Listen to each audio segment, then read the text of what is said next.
नमस्कार, मैं हूं आलोक जोशी और आप देख रहे हैं आलोक अड्डा। और आलोक अड्डा आप देख रहे हैं वन आलोक जोशी मेरे YouTube चैनल पर। इसके अलावा आप आलोक अड्डा को देख रहे हैं सत्यहिंदी.com पर। सत्यहिंदी.com के दर्शकों के लिए एक खास निवेदन भी है, शुरुआत में ही कर दूं इससे पहले कि मैं आपसे अपने मेहमानों का परिचय कराऊं, कि आप हमारे इस वीडियो के डिस्क्रिप्शन बॉक्स में जाएंगे तो वहां आपको एक लिंक मिलेगा और सत्य हिंदी की जो पत्रकारिता है, सच सामने आना चाहिए, ये जो मुहिम है, इसके लिए जरूरी है कि जिस तरह से अभी तक आप लोगों ने इसको समर्थन दिया है उस तरह आपका समर्थन आगे जारी रहे। कुछ और भी समर्थन के तरीके हो सकते हैं, उसके लिए वहां एक लिंक दिया हुआ है डिस्क्रिप्शन में, आप उस पर क्लिक करेंगे तो आपको पता चलेगा कि ये समर्थन कैसे दिया जा सकता है। तो उम्मीद है कि आप वहां पहुंचेंगे और देंगे। इसके अलावा आपसे ये आग्रह भी है कि इस वीडियो के लिंक ज्यादा से ज्यादा लोगों तक शेयर करें, और अगर अभी तक आपने मेरा YouTube चैनल वन आलोक जोशी सब्सक्राइब नहीं किया है तो उसको सब्सक्राइब करना न भूलें।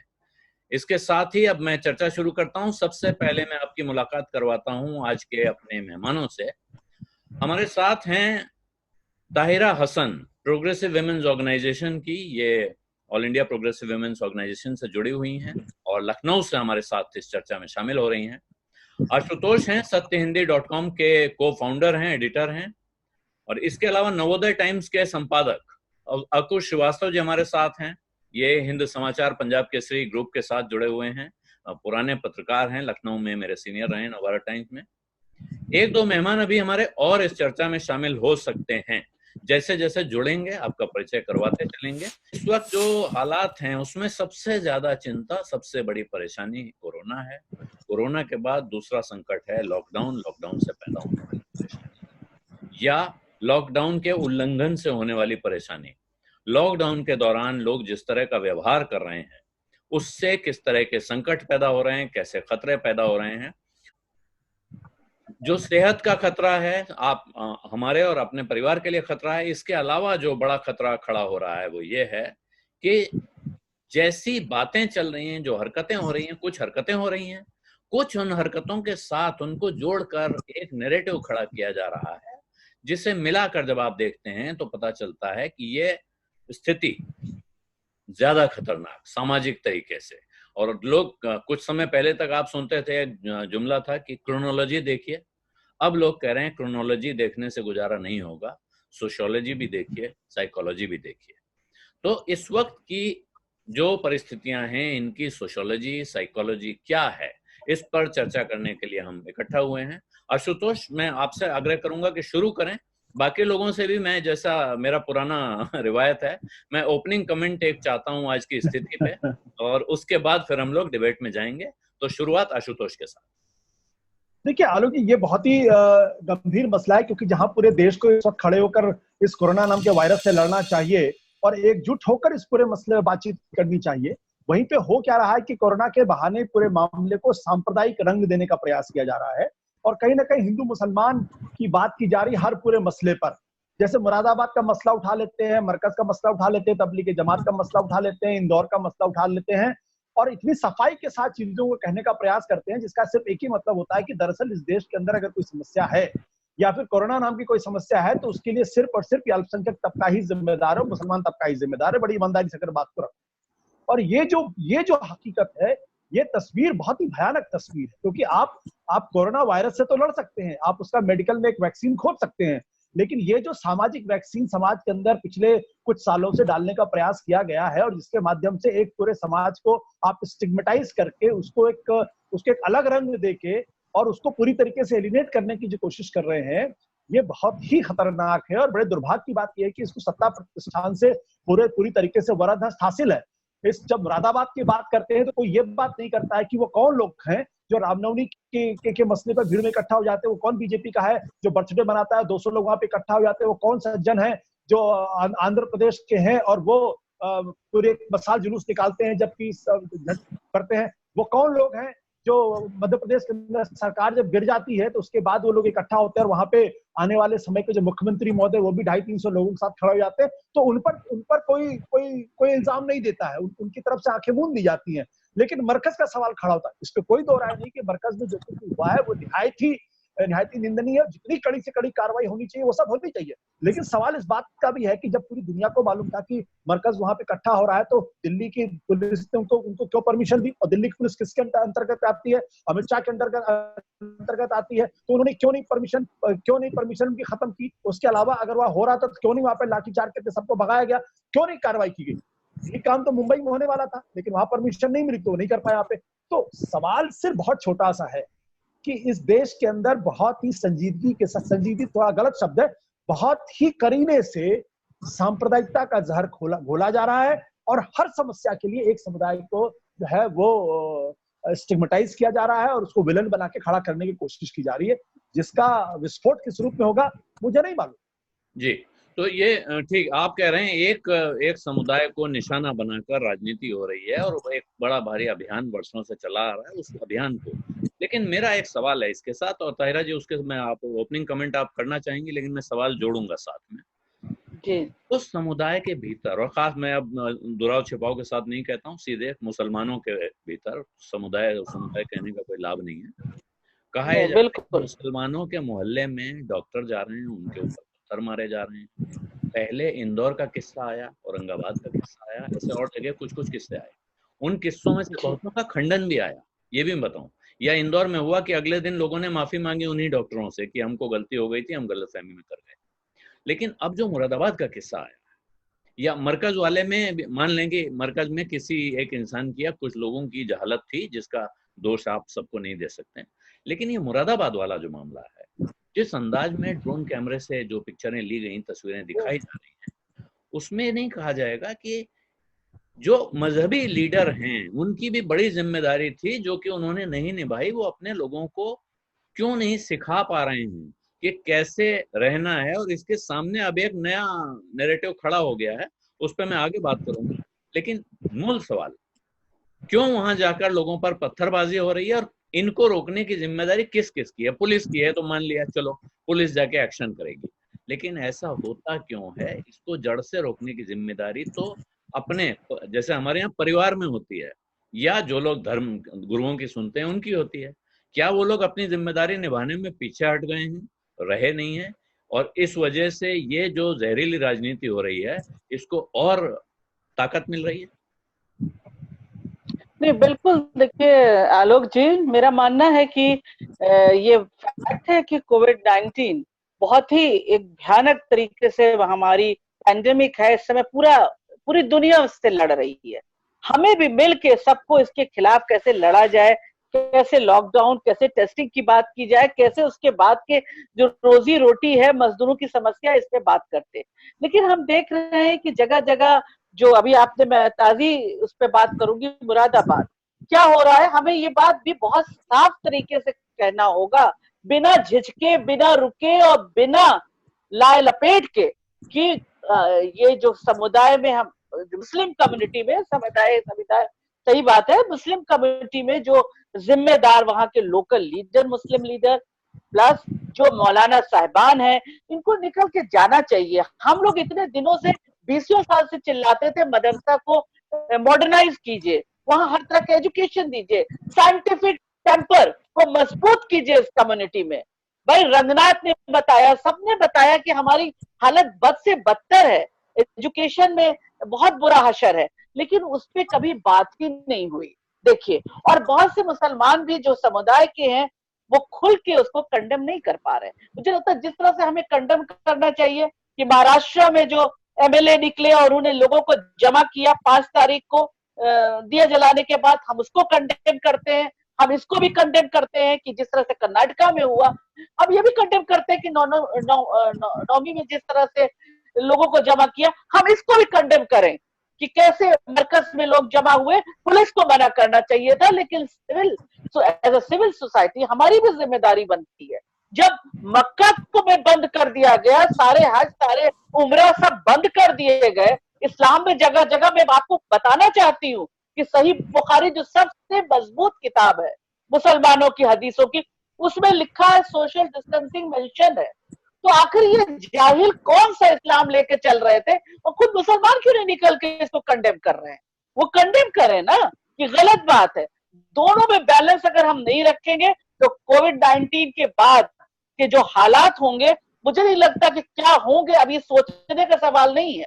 ये खाई बहुत गहरी होती जा रही है, हालात बहुत खराब होंगे, ये जो नफरत फैल रही है इसको रोकना नामुमकिन हो जाएगा। ये भी एक पैंडेमिक होगा हमारे देश के लिए, और ये बहुत खराब होगा सबसे बड़े लोकतंत्र के लिए दुनिया में। और इसकी जिम्मेदारी हम सबको लेनी होगी आलोक जी, कि हमें गलत को गलत कहना अब सीखना है। हमको वोट बैंक की पॉलिटिक्स से ऊपर उठना है, हमें कहना है कि क्या गलत है, कहाँ कहाँ गलत हो रहा है, तो किस तरह से आप कहें फर्जी वाले को रोका जा रहा है, मुसलमान जान के आधार कार्ड मांग रहे हैं, गलत है। आई कंडेम इन स्ट्रॉन्ग वर्ड कि आप ह्यूमिलेट करते हैं। उसी तरह से हम मरकज को भी कंडेम करें और उतनी ही शिद्दत से हम मुरादाबाद में जो हुआ उसको कंडेम करें। अगर हम नहीं करेंगे तो हालात खराब।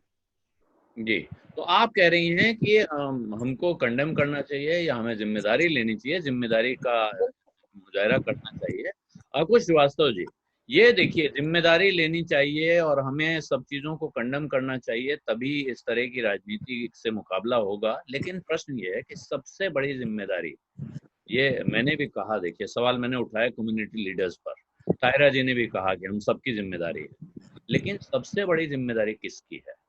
उसकी जिसके हाथ में सत्ता है, वो जिसके कहने पर बहुत सारे लोग चलते हैं। वो क्या कर रहे हैं? क्या वो इस वक्त माहौल को ठंडा करने की, लोगों को समझाने की कोशिश कर रहे हैं?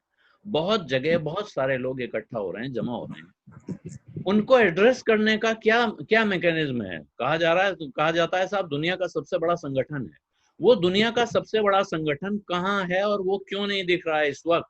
वो जमीन पर उसके तंतु कहाँ हैं जो मैसेज फैलाने का, सच्चाई की राह दिखाने का काम करते हैं?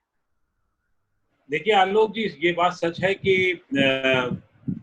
इस दौर में, कोविड-19 के दौर में, जिस तरीके से समाज को पूरी जिम्मेदारी निभानी चाहिए, मैं और ब्रॉडर प्रॉस्पेक्ट में बात कर रहा हूँ, समाज को, जो हम हिंदू मुसलमान सबको पूरी जिम्मेदारी निभानी चाहिए, वो नहीं निभा रहा है। हमको मजा आने लग गया है कि एक समाज को अगर इंगित किया जा रहा है तो हम उसमें मजे लेने लग गए। ये बहुत खतरनाक दौर है, ये मजे लेने का दौर नहीं है। जब ये मजे लेने का दौर, वो ठीक है कि वो एक समाज का एक हिस्सा गलती कर रहा है, कमियां उनमें हैं, थोड़ी सी अनपढ़ता की वजह से, वहां के नेतृत्व की वजह से वो दिक्कतें हैं, लेकिन आप क्या कर रहा है, दूसरा समाज क्या कर रहा है, कैसे उसको बढ़ने दे रहा है, कैसे उस पर आगे नहीं आ रहा है कि नहीं इस समय ये बातें करने की नहीं है, इस समय ऐसा इसकी मुहिम चलाने की नहीं है कि वही गलती पर है। जमायत एक संस्था एक मान लेते हैं, लेकिन जमायत एक समाज नहीं है, पूरा एक हिस्सा है, और आप उसी पे क्यों आगे बढ़ते चले जा रहे हैं बार बार इसको लेकर के। मुझे ये भी खराब लगता है कि राज्य सरकारें या बाकी लोग इस तरीके से गिनती गिनाते हैं कि 500 में से 400 जमायत वाले हैं, पॉजिटिव जो पाए गए हैं उसमें ये थे, ये है। ये एक संकेत पूरा खराब देता है, और धीरे धीरे ये आप जहर घोलने का काम भी करेगा। क्यों? क्योंकि आप बार बार बता रहे हैं कि इनकी वजह से हुआ, ये ठीक है उनकी वजह से हुआ, और उसमें भी उससे बड़ी बेवकूफी उस समाज के नेतृत्व की थी जो बिल्कुल सामने नहीं आया, और उसको डिफेंड करने लोग आ गए कि नहीं साहब इन्होंने किया। आप इस तरीके से बात करने लगे जो जिसका मेल नहीं होने वाला था, कि अगर फंसे हैं तो वो बर्बाद करने वाले हैं, और नहीं फंसे हैं तो भक्त हैं, आप कहते। तो बहुत सारी ऐसी चीजें हुई हैं जो बहुत घालमेल किया गया, और उसकी वजह से आज हम सब लोग धीरे धीरे, मुझे लग रहा है कि अगर कोरोना से भला भी जीत जाए साल 2 साल 6 महीने में, लेकिन ये जो जहर आप बन पा रहे हैं ये खतरनाक है, जिसको रोकना ही होगा। और ये जिम्मेदारी हिंदू समाज पे ज्यादा होगी, जो मैं बहुत साफ कह रहा हूँ, उस पे ज्यादा होगी कि वहां का नेतृत्व, वहां के लोग, और जो आपने कहा भारतीय जनता पार्टी जो सबसे बड़ी पार्टी के अपने आपको दावा होने करती है, उसकी जिम्मेदारी होगी कि उस समाज को साफ साफ इस दिशा में आगे नहीं बढ़ने दिया जाए। जो बंटवारे का काम करना चाहते हैं लोग, उनको रोका जाए, टोका जाए, और ऐसे लोग जहां पे भी किसी भी माध्यम से हो, किसी सोशल मीडिया के माध्यम से हो, और वो उनको रोके, और दूसरी तरफ अपनी तरफ वालों को बिल्कुल रोके कि नहीं ऐसी बातें नहीं करनी, जो हो गया वो हो गया। करने वाले तो हिंदू समाज में क्या हम रिपोर्ट नहीं कर पाते हैं, गलियों में अभी भी जिस तरीके से नालायकी चलती है, वो क्या सिर्फ मुस्लिम समाज ही कर रहा है?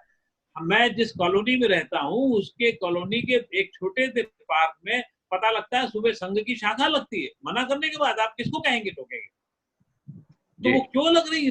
सब जानते हैं कि नहीं लगना चाहिए। तो ऐसा विरोध करना चाहिए, अपनी बात रखनी चाहिए, तो शायद धीरे धीरे चीजें होंगी। लेकिन फिर भी अब उससे आगे बढ़ रहे हैं। और ये विरोध के बजाय और कलर देने का काम हो रहा है अक्कू जी। कारण मैं बताऊं आपको, आज अगर आप अब मेन स्ट्रीम न्यूज मीडिया में क्या हो रहा है, मैं टेलीविजन बहुत कम देखता हूं इसलिए मैं नहीं बता सकता हूं, और न देखने की वजह यह है कि वहाँ इसी तरह दिन भर कुछ इस तरह के नैरेटिव पे चर्चा होती रहती थी, इसलिए मुझे लगा कि अब इसको देखने का कोई लाभ नहीं है।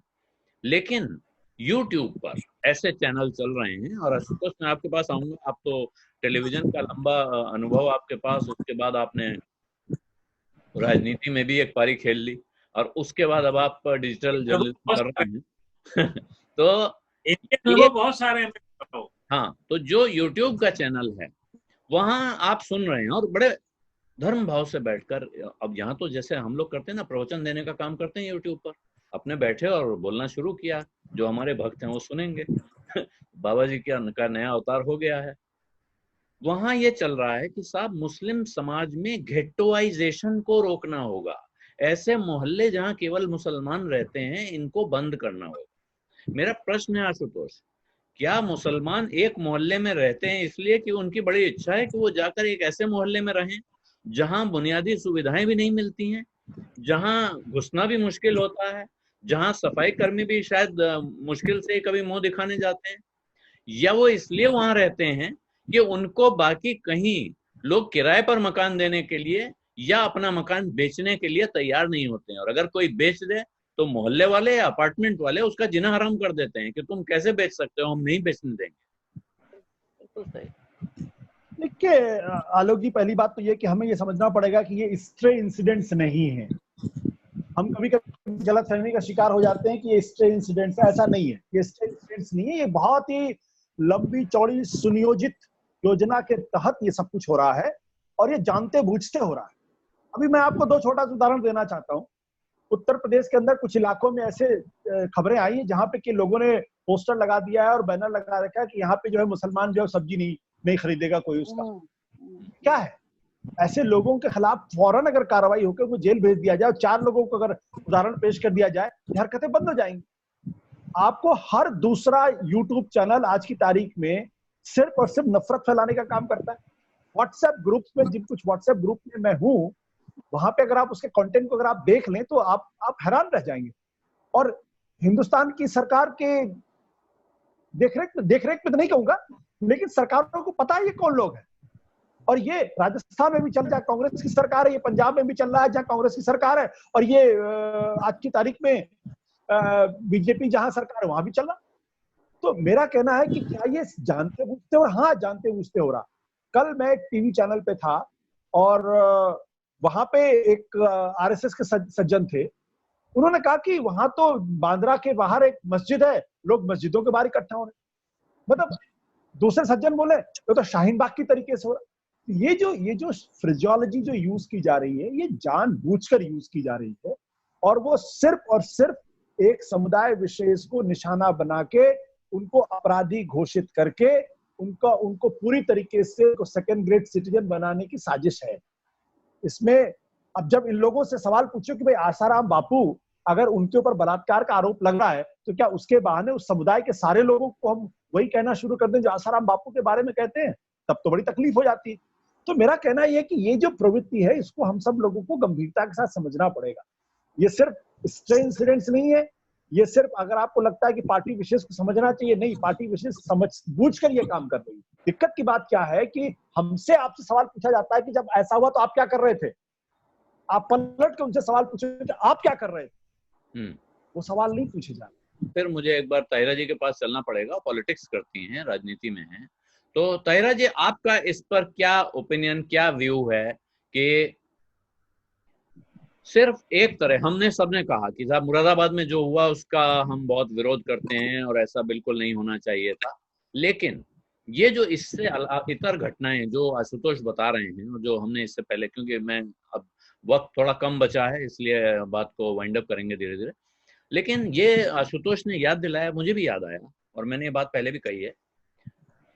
फल सब्जी बेचने वालों से पूछा जा रहा है नाम क्या बताओ भाई।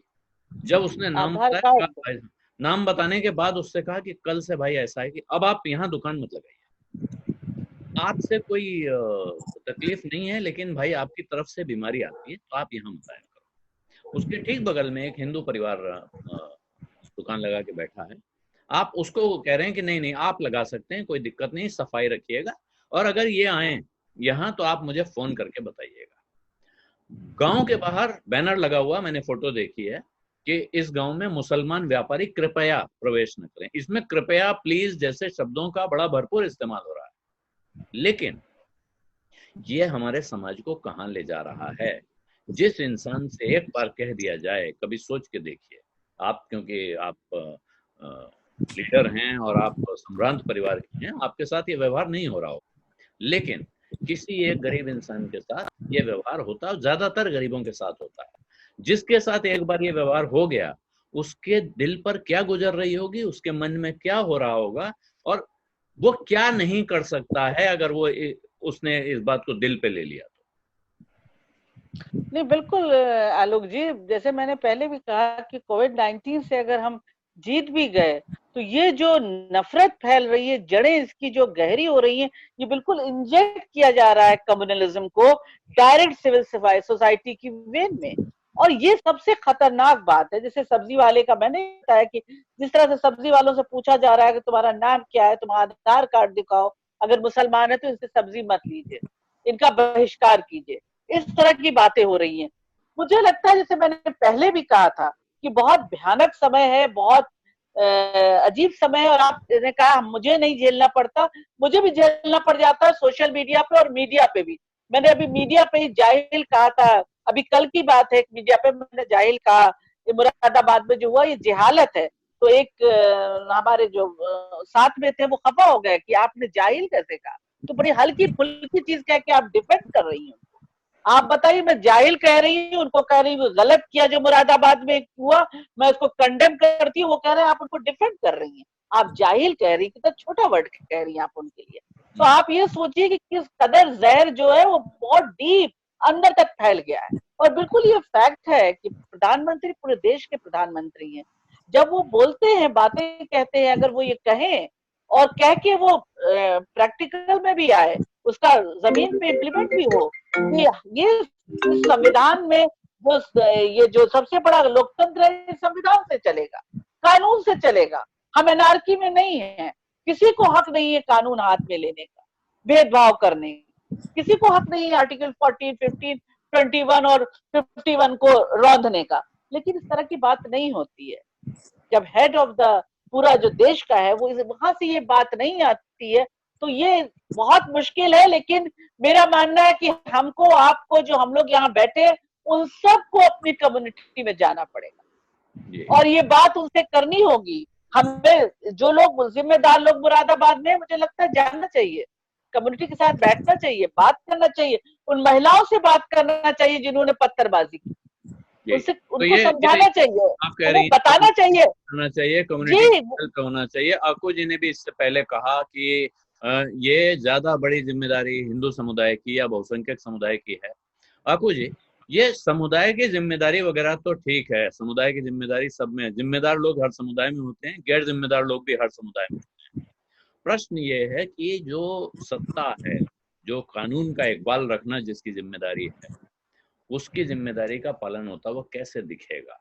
जब आप एक सब्जी वाले को इस तरह से, सब्जी वाले का बॉयकॉट कर रहे हो, किसी दुकानदार से कह रहे हो कि ये मुसलमान है तो इससे सामान मत खरीदो, ये बड़े पैमाने पे चल रहा है। कहा जा रहा है कि म्यांमार में लोगों ने ऐसे ही किया था और वहां देखो सब भाग गए। ये नैरेटिव चलाया जा रहा है। इसको पकड़ने की, रोकने की, अफवाह फैलाने पर इतने इतने लोगों के खिलाफ कार्रवाई हुई। रोज आप संपादक हैं, आपके पास मैसेज आ रहे होंगे पुलिस के कि आज इतने लोग व्हाट्सएप पर झूठा मैसेज फैलाते हुए पकड़े गए। ये झूठा मैसेज फैलाने की वजह से दिल्ली में, मुंबई में बांद्रा के विनय दुबे की गिरफ्तारी हुई, इसलिए कि उन्होंने एक झूठा मैसेज फैलाया था। ये जो लोग नफरत बो रहे हैं, खुलेआम बो रहे हैं, उनके वीडियो मैसेजेस उपलब्ध हैं, उनकी तस्वीरें उपलब्ध हैं, इनके खिलाफ कार्रवाई का एक भी उदाहरण कहीं आपको सुनने को मिला हो तो बताइए। और क्या इनके खिलाफ कार्रवाई किए बिना ये तय हो पाएगा, ये इकबाल कानून का कायम हो पाएगा? नहीं आलोक जी, आप बात बिल्कुल सही कह रहे हैं कि जैसे दिल्ली में कानून बनाया भी गया है कि अगर आपने नफरत फैलाई तो किया जाएगा, लेकिन इसमें कोई बहुत सारा ऐसा कुछ क्रांतिकारी परिवर्तन होते नहीं नजर आ रहा है। मेरा तो मानना है इस तरीके का कानून जैसे कि अभी बनाया गया कि 20 तारीख से आप जो है थूकेंगे तो उस पर आपको सजा होगी। अगर इस तरीके की चीजें हो कि साहब आपने अगर किसी सब्जी वाले किया और उसने रिपोर्ट कर दी थाने में, तो आप उसके लिए जिम्मेदार होंगे और आप इस धारा के अंतर्गत आपको बंद कर दिया जाएगा। जब तक ये होता हुआ नहीं दिखेगा तब तक कुछ होना मुश्किल होगा। मैं फिर कह रहा हूँ इससे जीत जाएंगे, लेकिन आगे की लड़ाई जो हम अपनी पीढ़ियों के लिए छोड़ जाएंगे उसकी क्या होगी? वो तो और खाई बढ़ाने के लिए हम छोड़ के जा रहे हैं, जो बहुत ही खराब, गलत, और उसकी कल्पना करना भी बहुत ही खराब है, मुझे लगता है जी। तो मेरे पास अब क्योंकि वक्त खत्म हो रहा है, इसलिए मुझे ये चर्चा यहाँ खत्म करनी पड़ेगी। लेकिन यहाँ ये कहना जरूरी है कि ये वक्त बहुत खराब है और इस वक्त हम सबको मिलकर जिस वक्त एक बड़े दुश्मन से लड़ाई लड़नी थी, सबसे बड़ा दुश्मन कोरोना का वायरस जिससे हमें लड़ना था, उसके बाद दूसरा बड़ा दुश्मन कोरोना से इकोनॉमी पे आने वाला संकट। ऐसी स्थिति में जब हम इनसे लड़ने के बजाय अगर हम इस पर आ रहे हैं कि हम एक दूसरे से लड़ने लगें, एक दूसरे के खिलाफ आवाज उठाने लगें या किसी का हम बहिष्कार कर रहे हैं, इसकी समस्या पैदा करें, तो ये स्थिति और खराब होगी। इसके बजाय जरूरत है इस वक्त कि हम सब अपने अपने गिरेबान में झांकें। और यहाँ पर मैं एक साहिर लुधियानवी की पुराने गीत है उनका, उसकी 4 लाइनों के साथ प्रोग्राम खत्म करूंगा। आपसे एक आग्रह है, अगर अभी तक आपने ये मेरा यूट्यूब चैनल वन आलोक जोशी सब्सक्राइब नहीं किया है तो उसे सब्सक्राइब करें और इस वीडियो के लिंक अपने मित्रों परिचितों के साथ जरूर शेयर करें। साहिर की लाइनें। धरती की सुलगती छाती के बेचैन शरारे पूछते हैं, तुम लोग जिन्हें अपना न सके वो खून के धारे पूछते हैं। सड़कों की जुबान चिल्लाती है, सागर के किनारे पूछते हैं, ये किसका लहू है कौन मरा, ए रहबरे मुल्क को कौम बता, ये किसका लहू है कौन मरा। ये सवाल हमेशा हर बार, कोई मरे या न मरे, आदमी जिंदा रहते हुए भी मरे के बराबर महसूस करने लगता है। वो कैसा महसूस करता होगा ये सोचिए। अपना ख्याल रखिए, घर से बाहर मत निकलिए, किसी की मदद कर सकते हैं तो जरूर कीजिए। इसी के साथ मैं इजाजत चाहता हूँ। नमस्कार, धन्यवाद।